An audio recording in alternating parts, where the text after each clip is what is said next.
A vida de todos nós sempre reserva muitas surpresas, né? Eu jamais imaginei que eu fosse trabalhar com marketing e jamais imaginei que de alguma forma eu fosse participar da construção daquelas duas que, segundo as instituições que medem o valor de marca pelo aspecto financeiro, né, que eu pessoalmente não gosto muito, mas que essas instituições considerassem essas duas marcas as marcas de maior valor do Brasil. Então hoje eu vou falar sobre o processo de construção de uma delas e na próxima semana, nos próximos On The Road, eu falo sobre a segunda dessas marcas. A primeira delas é o Itaú e a segunda é o Bradesco. Segundo algumas instituições, as duas marcas de maior valor do Brasil.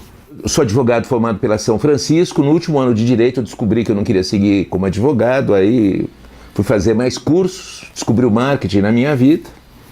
E minha primeira experiência como profissional de marketing foi numa pequena financeira, onde eu montei um departamento de marketing, uma experiência que durou 3 anos e teve um sucesso relativamente grande, teve uma repercussão maior.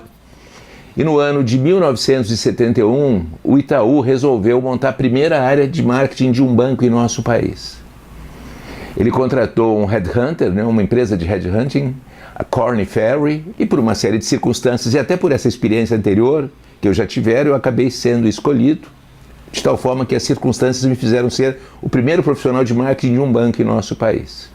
E aí eu comecei a montar, em 1971, a área de marketing do banco, naquela época, Banco Itaú América Federal de Crédito. Eu fui contratado por um profissional fantástico, né, que foi meu chefe, o Alex Cerqueira Leite Thiel, né? E assim que eu fui contratado, depois de bater um papo com o Alex, ele me pediu para ir conversar com o Dr. Olavo Setúbal. Aí eu fui conversar com o Dr. Olavo Setúbal. Ele falou: olha, a gente está tentando aqui pela primeira vez introduzir o marketing no nosso banco, a expectativa é muito grande, então eu queria te contar algumas coisas. Eu sou bastante ambicioso, né?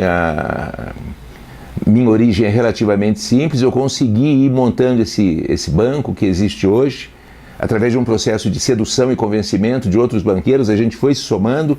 O Itaú América Federal de Crédito é um banco decorrente da soma de vários bancos, e a minha missão é um dia ser o maior banco desse país, e eu acho que o marketing pode me ajudar bastante. Então a primeira coisa que eu vou pedir para você dar uma volta pelo banco, ter as suas primeiras impressões e depois voltar para conversar comigo daqui 1, 2 semanas e dizer quais são os seus primeiros sentimentos e que recomendações que você faz, né?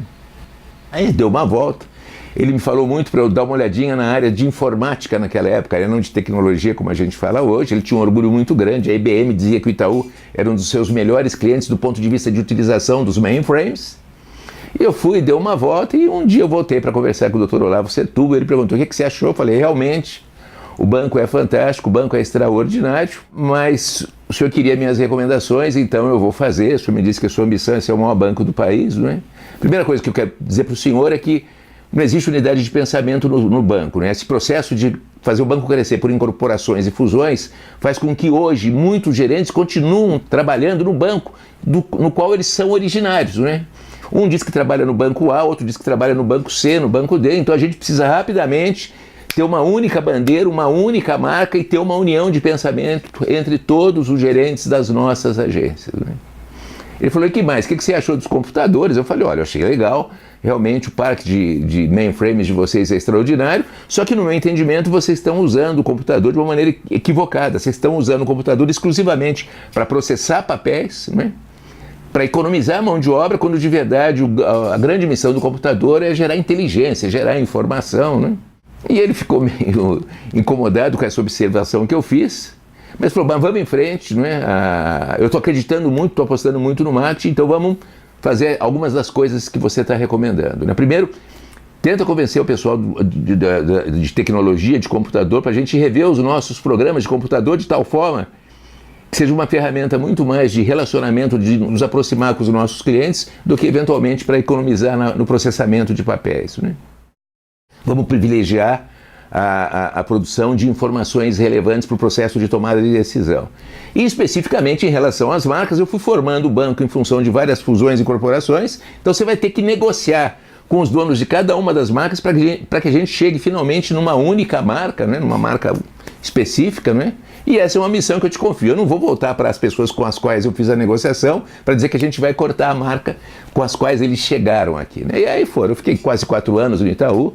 Foi um processo demorado de negociação com os diferentes donos de marca, né? Itaú, América, Federal de Crédito, depois veio a União Comercial, Banco Português, Aliança, um rolo. Mas no final do processo a gente conseguiu reduzir para Itaú América, não é? E no final conseguiu cortar o América e acabou virando Itaú. Conseguimos sensibilizar a galera de tecnologia e todos os programas do banco foram reescritos para que o banco pudesse acompanhar a movimentação dos seus clientes e ter um relacionamento melhor com eles, né? E daí nasceu o Cheque Estrela, onde o Itaú conseguia, por acompanhar a movimentação dos seus clientes, qualificar cada um deles e ter um tratamento diferenciado especial, né? Para poder criar uma unidade de pensamento, a gente fez uma primeira convenção de gerência naquele ano que eu entrei, em 1971, eram 300 agências, cabia num cinema, a gente fez a primeira convenção no Cine Regina e a gente criou uma publicação semanal interna que se chamava Itaú Semanal para sedimentar ainda mais essa união, né? Quando eu saí de lá, o banco já era só Itaú, existia uma identidade cada vez mais se definindo, não é? E o Dr. Olavo continuava com o sonho de um dia ser o maior banco do país, né? Que eu acho que isso acabou acontecendo e ele não estando mais vivo, né? Isso acabou acontecendo com o Roberto, quando o Itaú se soma ao Unibanco e acaba passando o Bradesco em determinados índices, em determinados processos de aferição de performance, né? Mas o Dr. Olavo não conseguiu ver ou não conseguiu realizar o sonho dele, né? Só como curiosidade, para depois, em algum outro dia, eu voltar a falar da nossa intervenção no Bradesco, teve um determinado dia que o Dr. Olavo, pela primeira vez, foi ter uma reunião com o Amador Aguiar, que era o todo-poderoso do Bradesco. Eles não se conheciam, se cruzaram, né? E naquele momento, naquele instante, o Itaú estava fazendo uma campanha de qualificação dos seus clientes.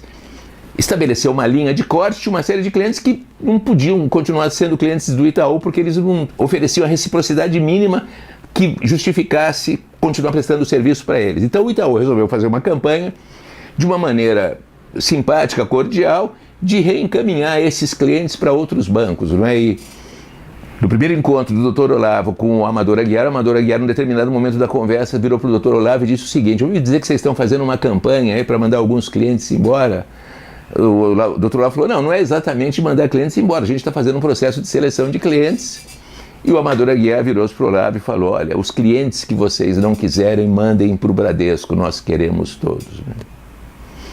Duas personagens fantásticas da história do empreendedorismo do país, onde as circunstâncias e a vida acabou me levando, num primeiro momento, a ficar muito próximo do Itaú, né? Participar muito da construção daquela que é considerada uma das marcas de maior valor desse país. E anos depois, 20 anos depois, sem o saber, eu viria também, através do Madia Mundo Marte, a prestar serviços para o Bradesco, mas essa é uma história que eu vou contar um pouquinho mais adiante.